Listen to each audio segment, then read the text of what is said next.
We know a lot about what lies several kilometers deep beneath the Earth's surface. While this knowledge isn't openly shared with the public, our government, and likely others, possess significant information. Antarctica stands as one of Earth's most isolated places, where temperatures plummet to levels that make mere survival a profound challenge. For the majority of human history, it remained beyond the world's direct attention. However, recently, Moulton Howe, an Emmy Award-winning reporter renowned for documenting unusual and controversial accounts from military personnel, scientists, and government insiders, has once again brought Antarctica into sharp focus, challenging conventional understanding. According to the testimonies she has meticulously collected, Antarctica may not be as empty or lifeless as it appears. What ancient secrets, then, have been hidden beneath its ice all this time? Join us as we delve into this mysterious side of Antarctica, a subject Moulton Howe has spent years investigating. Antarctica was first sighted in 1820 by Russian explorers. At that time, people didn't grasp the true nature of this frozen land, seeing only endless ice, fierce winds, and an environment too perilous for ordinary travel. For many years, no one dared to venture deep into this continent. It remained a blank space on maps, quiet and untouched. But by the late 20th century, things began to change. Countries initiated research missions, and aircraft started traversing the frozen expanse. One such mission occurred in 1982. In 1982, a U.S. Navy flight engineer participated in a routine supply mission. The flight originated from McMurdo Station and proceeded towards a remote research camp deep within Antarctica. The crew followed standard procedures, and the weather, though harsh, was as expected. Then, something went wrong. An equipment malfunction forced the aircraft to make an early landing on a ridge. Powerful winds battered the plane, and the temperature dropped so drastically that exposed skin could freeze in mere seconds. The crew focused on quickly resolving the issue to escape the perilous environment. But while others worked, the flight engineer gazed out across the ridge. He noticed distinct shapes in the distance that did not conform to the natural landscape. He observed clean lines, sharp angles, and perfect symmetry. Ice never forms in such precise patterns, nor does snow create straight edges or smooth surfaces. Intrigued, he moved closer for a better look. What he saw brought him to a complete halt. Part of a massive structure stood exposed where years of wind had eroded layers of ice. It appeared solid and meticulously shaped. Its surface was unlike rock or ice. It seemed deliberately constructed. Before he could investigate further, the radio crackled to life. The crew promptly followed the command, departing the area without delay. Upon their landing, events became even stranger. Intelligence officers awaited them, separating the crew and questioning each person individually. They confiscated the flight logs, marking them as classified. Each crew member was compelled to sign non-disclosure agreements, followed by one clear, unequivocal instruction. This never happened. The flight engineer maintained his silence for many years, keeping his promise and never speaking about what he had witnessed.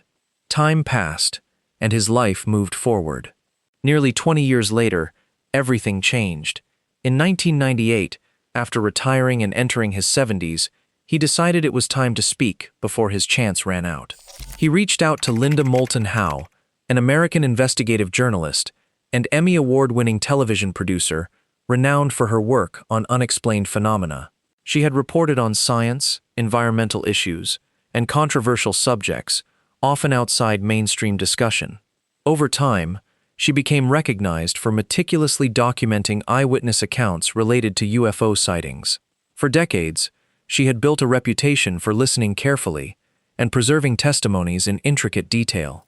She listened intently, meticulously recording every word the flight engineer shared. He recounted the mission, the emergency landing, and the astonishing structure he saw in 1982, providing specific details about the location, the flight path, and the crew involved. Linda did not rush to publish his story. She verified his service record and confirmed his background. Everything matched. She knew the story sounded unbelievable, yet the underlying facts were real. Still, she waited. She believed that one witness alone could not substantiate something of such magnitude. She set his testimony aside, keeping it private. At that time, She didn't know that this was merely the beginning. Over the next few years, however, similar accounts would begin to surface, revealing a strange pattern. After the first witness spoke in 1998, Linda Moulton Howe refrained from immediately sharing his story with the world. She kept everything quiet, continuing her work as an investigative journalist. Then, something unexpected began to happen. Over the next 2 decades, more individuals started contacting her. They came from diverse backgrounds and different time periods. Some were Navy personnel, others were scientists. None of them knew each other, and none had previously shared their stories. Yet, their accounts converged on a strikingly similar phenomenon. One geophysicist recounted to Linda that he had worked with ice-penetrating radar surveys in Antarctica. During one mission, he observed anomalous readings beneath the ice. These weren't mere gaps or fissures, but vast, empty spaces deep beneath the surface.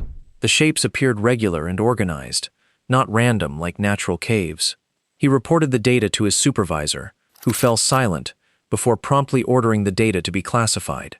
Within hours, the information vanished from the system. His entire team was reassigned, and they were forbidden from ever speaking about it again. Another witness came from a Navy Seabee construction battalion. He described a mission where his team traveled many kilometers away from any known research station. They received no typical scientific briefing.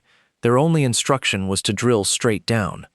Upon reaching the bottom of the shaft, he saw something that simply did not belong there. He observed walls that appeared metallic and smooth, surfaces too perfect to be natural. A profound sense of dread washed over him, as he realized this was no natural formation, but something deliberately constructed. A scientist from Argentina's Esperanza base also contacted Linda. He explained that teams sometimes extracted objects from ice cores that were over 12,000 years old. These objects did not appear natural, but every time something unusual was found, military personnel swiftly arrived. They confiscated the samples, leaving no record behind. No reports, no papers, nothing was left. A pilot shared another peculiar detail. He mentioned that while flying across Antarctica, he noticed a restricted area not depicted on any official maps. Civilian flights were prohibited from entering that zone, and even military pilots required special clearance. When he inquired about its purpose, a superior gave him a terse answer: sensitive research, then instructed him to cease asking questions. Linda noticed a crucial commonality. All these individuals hailed from different backgrounds, had never met each other, yet their stories pointed in the same direction. Something large, structured, and hidden existed beneath the Antarctic ice. She laid all the testimonies before her and studied them meticulously. The details connected like pieces of a puzzle. This was no longer a single strange event, it was a repeating pattern. She felt both excitement and trepidation, for if this pattern were real, it meant something profound had been concealed for a very long time. But she still needed stronger proof. Then, in 2016, someone contacted her who would irrevocably alter everything she believed about this mystery.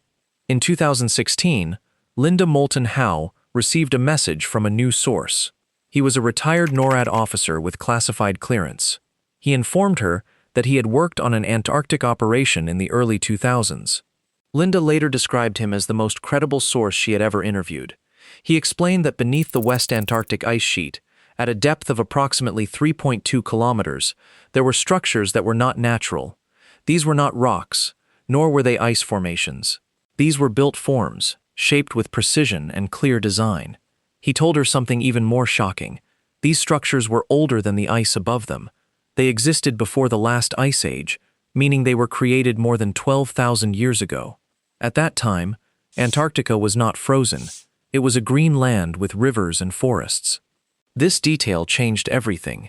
He also stated that scientists first detected these anomalies during Operation High Jump in 1946 to 1947, a mission led by Admiral Richard Byrd. Official reports claimed the mission focused on training and research, but classified data told a different story. Seismic surveys picked up unusual signals deep under the ice. These signals did not match any known geological structure. Officials recorded them but did not share them with the public. Over the next 70 years, several countries continued to study these locations. The United States, Russia, and later China carried out operations in Antarctica, They did not treat these missions as normal research, they treated them as recovery operations.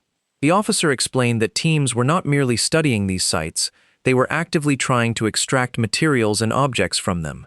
Some areas became accessible through natural ice caves, while in other places, teams drilled deep shafts to reach the structures. These were not small buildings or isolated objects, they were parts of a larger system. He spoke about an extended complex that resembled a city buried under ice. Some of the recovered objects were still functional. Researchers did not understand how these devices operated, but they confirmed their operational status. These items were moved to classified facilities for further study. Linda asked for proof. The officer provided coordinates and internal documents with redacted sections. These documents showed project names linked to those exact locations. For Linda, this moment changed everything. The pieces finally clicked into place, revealing a narrative far grander than she had ever conceived. But one question still remained. If these structures were real, how did teams reach them deep beneath kilometers of ice? And what did they actually see when they went inside? After learning about the buried structures, Linda Moulton Howe continued her investigation. She wanted to understand how teams actually reached those deep locations under the ice. Then, she received another testimony that provided a clear answer. This account came from a military contractor who worked on a classified drilling operation in 2003. The contractor described how his team drilled a deep shaft into the Antarctic ice. The mission's true objective remained veiled. They were simply told they were accessing a geological anomaly. The shaft walls appeared white and blue with long, frozen patterns. As he descended, the light from above dwindled, becoming a small circle before vanishing completely, plunging him into darkness, illuminated only by his equipment lights. Then, something shifted abruptly. The ice did not gradually fade.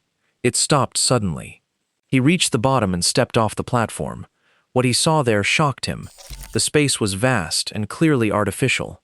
Its walls bore intricate markings, symbols unlike any known writing system. The team stood in silence. Then he noticed something ahead. A doorway stood in the wall, an entrance leading deeper inside. He yearned to move forward, but he did not have permission. Only individuals with higher clearance could enter that area. He watched as scientists and military personnel prepared to go inside. Then his illness changed everything, forcing him to leave. He told Linda, "People should know we found something down there that changes history." Now, a critical question began to form in Linda's mind. If everything had been kept under such strict control, what had those teams actually reported back? After the drilling operations, Linda Moulton Howe focused on what teams actually recovered from those hidden places. She spoke with more witnesses who worked closely on these missions. Their stories did not describe empty structures. One witness, a satellite imagery analyst, told Linda that he had seen unusual shapes in Antarctic images before they were processed. Parts of the images were blurred or completely removed. He said someone had cleaned the data before releasing it to the public.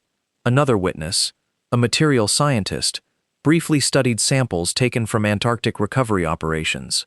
He explained that the materials did not match anything in any known database. A logistics coordinator also shared important details. He worked with the NSF Antarctic program and saw equipment lists that did not align with any normal research mission. The lists included heavy excavation tools, sealed containers, and transport routes connected to the Department of Defense. Linda also learned that electronic equipment often failed near certain locations.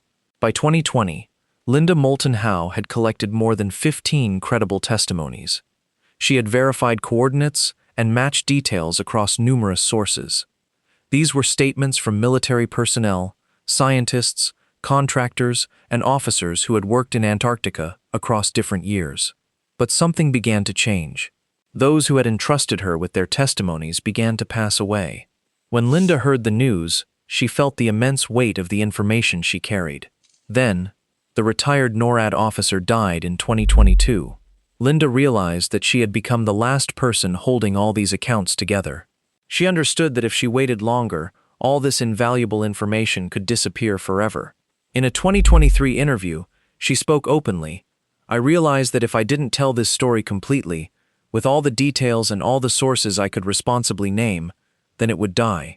These men trusted me. I have a responsibility to make sure their testimonies survive. That moment cemented her decision. In late 2023, she began working on what she called a comprehensive Antarctic report. She gathered every testimony, every coordinate, every operational detail, and every piece of evidence from over 25 years of investigation. In early 2024, she released parts of this report through earthfiles.com. She shared coordinates where witnesses reported structures. She published declassified Operation High Jump documents from 1946, 1947, even with their redacted sections. Then, she did something crucial. She urged others to check the evidence themselves. But the response from governments remained consistent. There were no denials, no confirmations, and no explanations. Only silence persisted. To Linda, that silence conveyed something very clear. She believed it confirmed that something profoundly important had been hidden for a very long time. This story reminds us that truth does not always come easily. There may still be many things hidden in this world, patiently waiting to be understood. If you found this exploration into Antarctica's hidden truths compelling, please consider liking this video and subscribing to Buried Worlds for more profound discoveries. Until next time, stay curious.